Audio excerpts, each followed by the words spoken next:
Há uma tendência por parte das autoridades fiscais em aproximar os conceitos de lucro real e lucro líquido, como se sinônimos fossem. O objetivo da Receita Federal é transformar, ao que parece, a contribuição social sobre o lucro líquido em contribuição social sobre o lucro real. Na prática, pode até ser, em algumas situações, que o lucro real seja parecido com o lucro líquido ou até mesmo idêntico. Mas ressalto, os conceitos de lucro real e de lucro líquido são completamente distintos.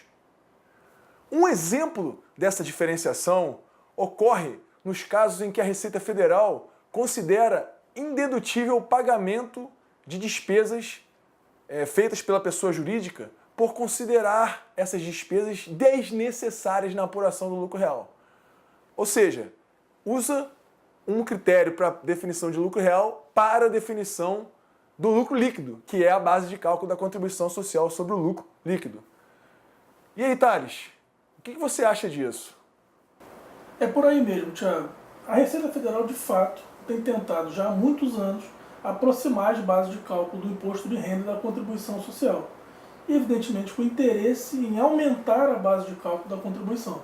É claro que um imposto e uma contribuição instituídos com décadas de diferença, certamente vão ter suas regras próprias. Em que pese terem regras próprias, a Receita Federal tem se utilizado de um dispositivo que aproxima regras de pagamento e apuração, e aí quando se fala em apuração não se deve confundir com base de cálculo, para aproximar esses conceitos. De fato, a Receita Federal, além de utilizar o aparato de fiscalização, tem editado normas que fazem essa indevida aproximação. Exemplo disso foi a edição, décadas atrás, de uma instrução normativa, a Instrução 390, que aproximava em quase todos os elementos a base de cálculo do imposto de renda e da contribuição social. Dessa instrução normativa, diversos autos de infração foram lavrados e muitos deles cancelados pelo Conselho Administrativo de Recursos Fiscais, como não poderia deixar de ser, porque de fato as bases de cálculo são diferentes.